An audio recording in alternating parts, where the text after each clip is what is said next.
Pode abrir sua Bíblia lá em Colossenses, no capítulo 1. Esse é o texto que nós vamos meditar.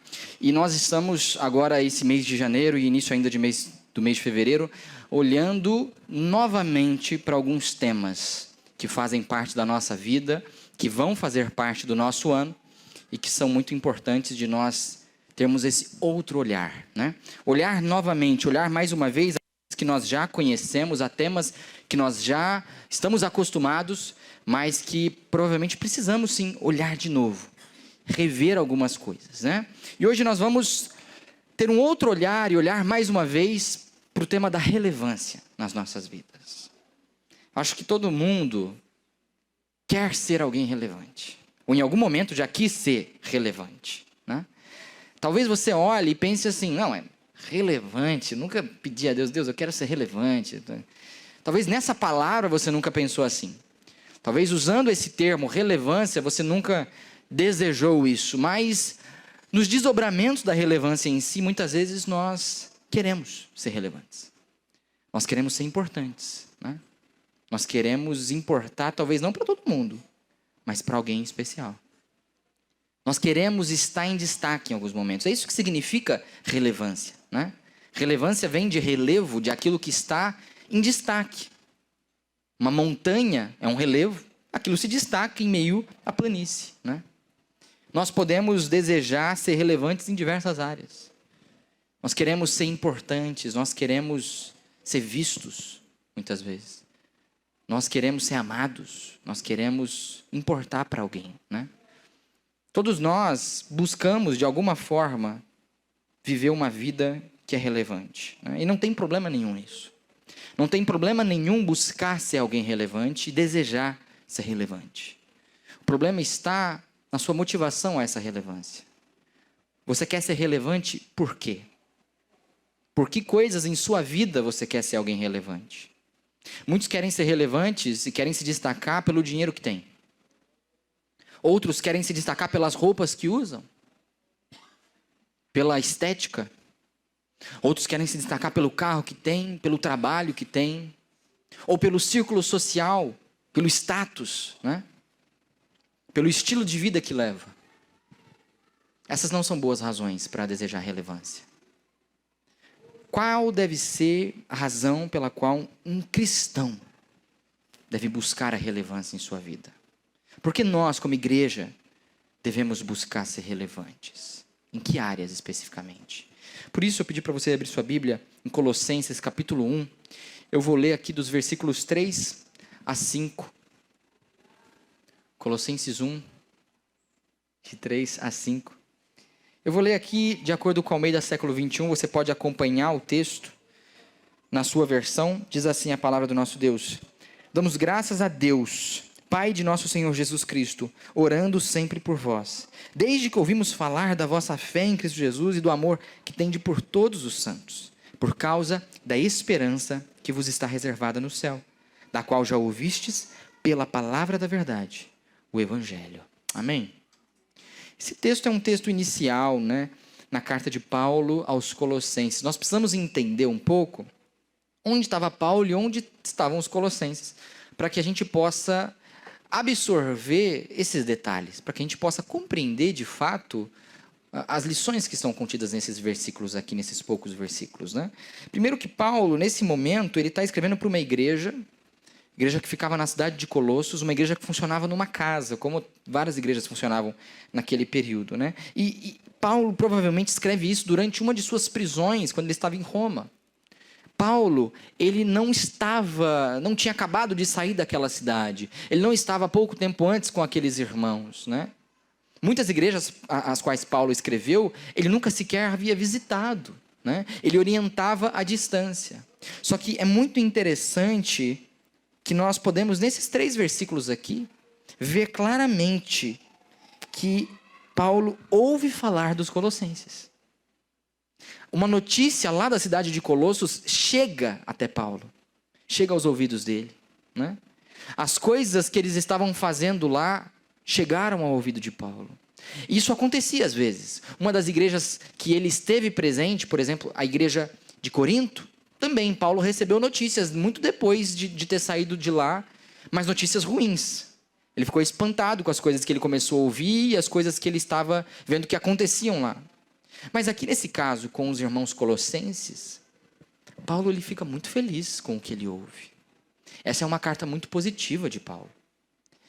Paulo ele percebe que os colossenses tinham algo que se destacava. Os colossenses eram relevantes no seu meio.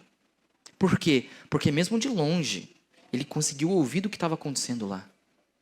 Os colossenses em sua cidade, eles eram relevantes. Aquela igreja, ela era importante. Ela se destacava no meio em que estava, né? Existe nos colossenses um diferencial do cristão. Naquilo que Paulo fala, que são as coisas que chegam aos seus ouvidos, ele menciona qual é o diferencial dos colossenses. Qual que é o diferencial daquelas pessoas? O que está se destacando que aquelas pessoas estão fazendo? O que está se destacando? O que está sendo um prego que não foi batido ali, que você consegue ver de longe, que fez com que essa notícia chegasse até Paulo, né? Paulo aqui ele menciona nesses versículos 3 elementos que eu queria que nós pudéssemos olhar. Um primeiro elemento que ele percebe, um elemento de destaque que faz com que os colossenses sejam vistos como diferentes e relevantes em seu meio, é a fé que eles tinham. Os colossenses tinham uma fé verdadeira, né? Primeiro ele começa lá no versículo 4, desde que ouvimos falar da vossa fé em Cristo Jesus. Ele dá graças a Deus, ele se alegra em suas orações, mesmo que ele está na prisão, porque ele ouve falar da fé que eles têm em Cristo Jesus, né? Fé é uma coisa muito comum. Fé é algo que todo mundo tem. Gosto de pensar que às vezes fé, ela é tão palpável e real como qualquer órgão humano. Porque todos têm fé em alguma coisa. Até a pessoa que diz não acreditar em nada, ela precisa acreditar que outras coisas não existem, né? Preciso muita fé para acreditar que Deus não existe, por exemplo, né? Porque você não consegue também provar isso. Então todos têm fé. Todas as pessoas, elas acreditam em alguma coisa. E a fé que Paulo está falando aqui, que os colossenses tinham, uma fé, no sentido da palavra que ele utiliza, está muito atrelado à fidelidade, à lealdade dos colossenses, né? Não era simplesmente naquilo que eles criam. Não era simplesmente a quem eles diziam acreditar, em quem eles acreditavam. Mas os colossenses, eles eram fiéis. A fé que eles tinham era marcada por fidelidade e lealdade em quem eles criam, né? Que era Jesus Cristo. Isso se destacava. Quando nós olhamos para a fé como algo que passa simplesmente do mero crer e vai até a lealdade e a fidelidade em nossas vidas, nós percebemos que a fé se torna muito prática, né? Por isso que ter fé em Cristo, como os colossenses tinham, não é simplesmente acreditar na história de Jesus. Não é simplesmente crer que tudo aquilo que aconteceu lá no passado foi real. Essa fé que os colossenses tinham, uma fé verdadeira, uma fé relevante, não é simples assim. Essa era uma fé verdadeira, uma fé genuína, uma fé que transformava a vida deles. Não era simplesmente dizer, eu acredito que isso aconteceu, mas é entender tudo aquilo que aconteceu e como isso muda a sua vida. É uma fé que gera lealdade. É uma fé que faz com que nós, que cremos, não vivamos mais para nós mesmos, mas vivamos para quem nós cremos, né? Essa é a fé que os colossenses tinham. Uma fé verdadeira que transpassava o mero crer. Não era simplesmente que aquelas pessoas ali, tão próximas da história que aconteceu, tão próximas da morte de Cristo, elas criam que aquilo aconteceu. Não era isso. Elas criam tanto naquilo que aconteceu, elas criam tanto em Jesus Cristo, na pregação do apóstolo Paulo, eles criam tanto nisso que isso transformava a vida deles, né? Não era uma fé incerta, não era uma fé rasa, mas uma fé profunda. Uma fé tão verdadeira que foi ouvida a muitos e muitos quilômetros de distância. Né? Se nós queremos ser relevantes, se nós queremos buscar a relevância de alguma forma e sermos importantes, que seja pela nossa fé. Não busque ser relevante por outras razões, porque nada disso de fato interessa. Se você quer ser alguém relevante, você quer buscar a relevância na sua vida, ser uma pessoa que importa, que o que se destaque na sua vida seja, primeiro, a fé que você tem. E para que a fé na sua vida seja um destaque, seja um motivo da tua relevância, ela não pode ser uma fé rasa. Ela não pode ser uma fé que é vivida somente aos domingos. Não pode. Ela precisa ser uma fé que não somente diz que nós acreditamos no que aconteceu na história. Não somente nós acreditamos que Jesus morreu e ressuscitou, que Jesus viveu no passado, Ele de fato existiu. Não é só acreditar que Jesus está hoje nos céus, não é simplesmente isso. Mas é ser mudado por isso. Isso é uma fé verdadeira. É uma fé que entende o que Jesus fez foi por mim.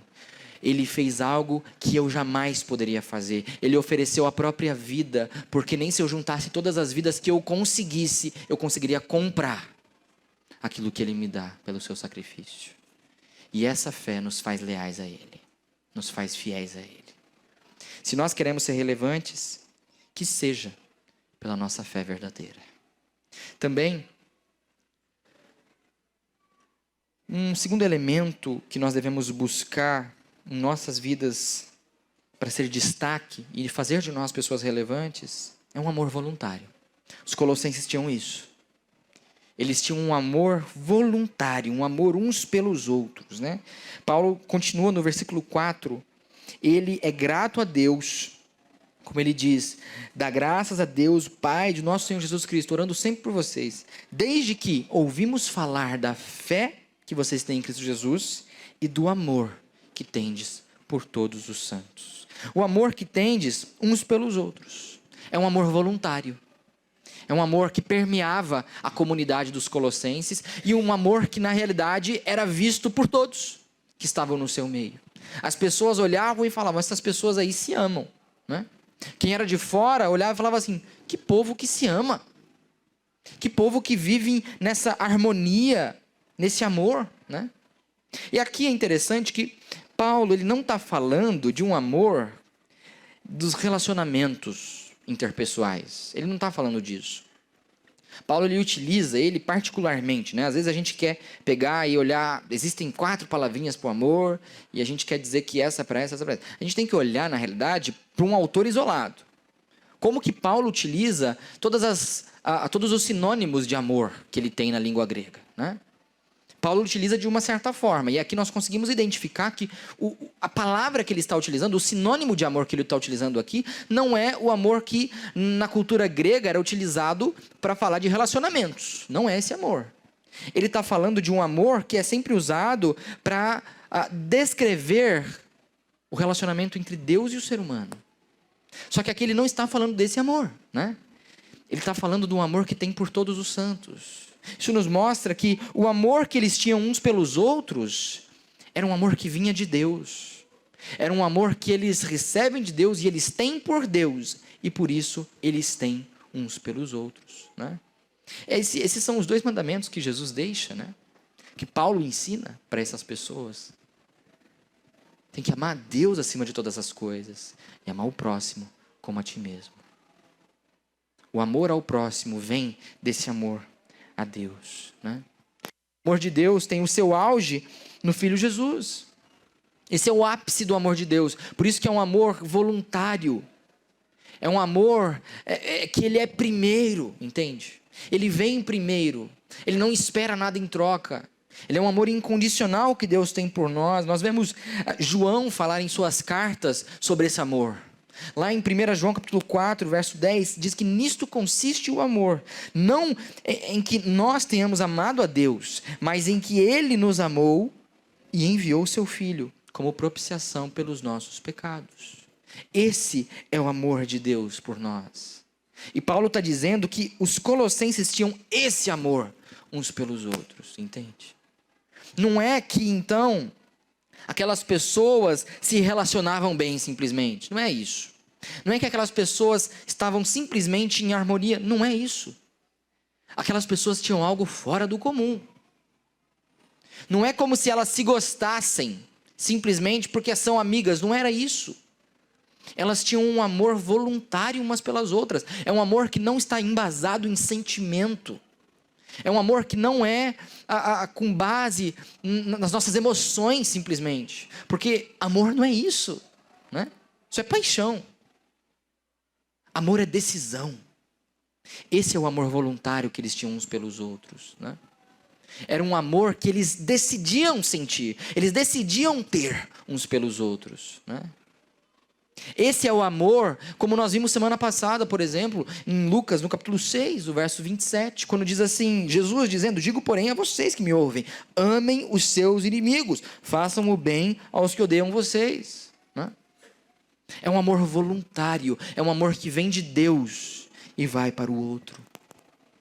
Primeiro nós entendemos o amor de Deus, primeiro nós entendemos como Ele nos ama, então nós o amamos acima de tudo, e aí nós conseguimos amar o próximo, né?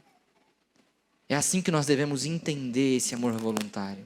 Não é, o que Jesus está dizendo em Lucas capítulo 6, verso 27, não é como se você, colocando em prática as coisas que Jesus está dizendo, você vai conseguir ter um sentimento, uma paixão pelos seus inimigos, não é isso, não é isso.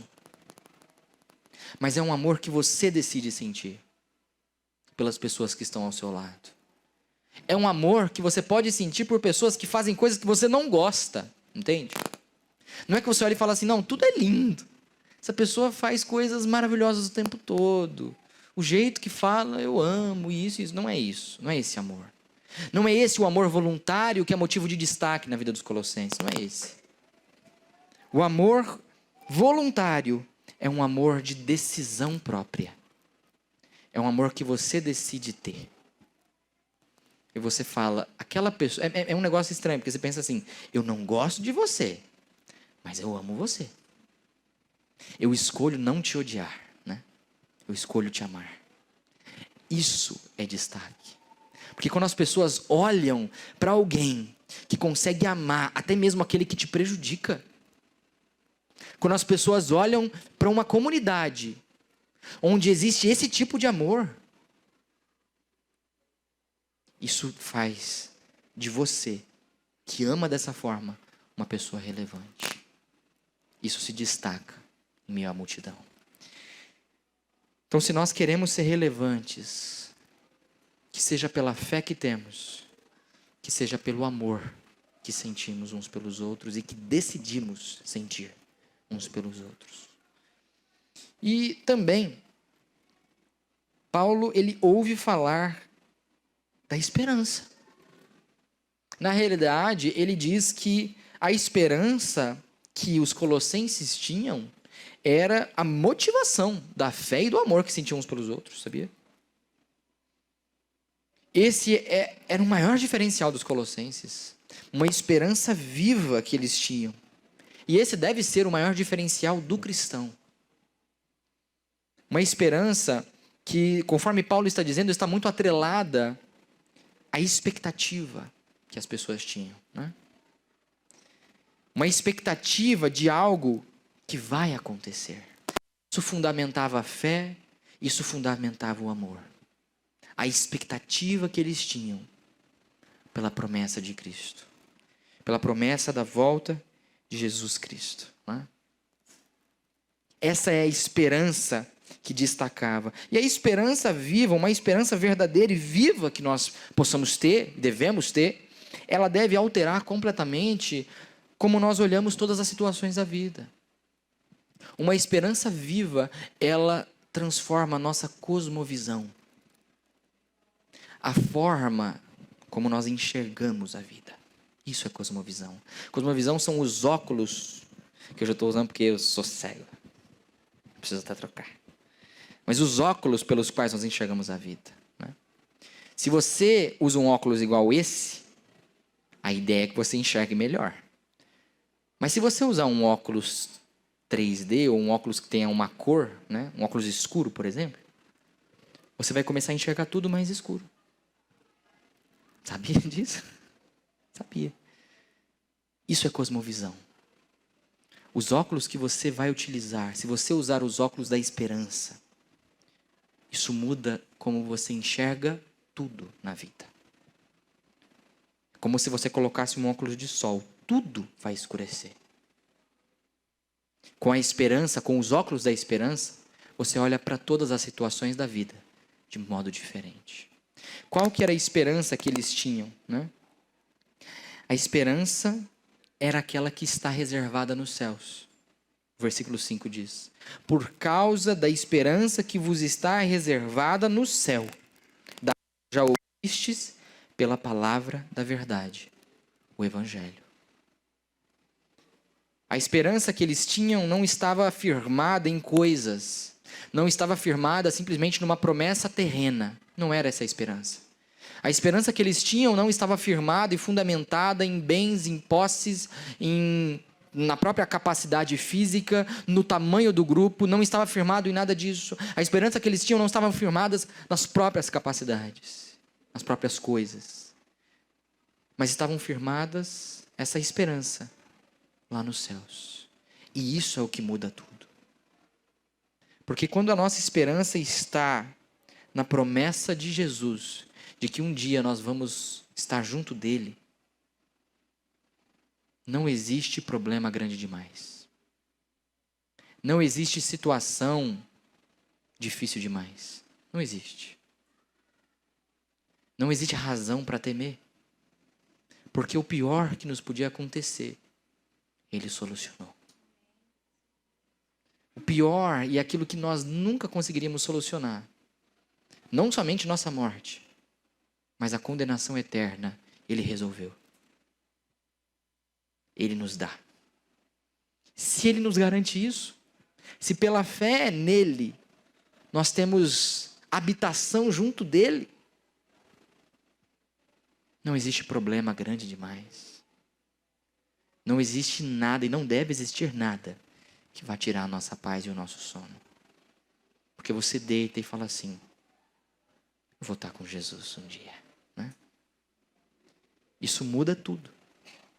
Essa esperança viva muda tudo. Muda a forma como você enxerga tudo.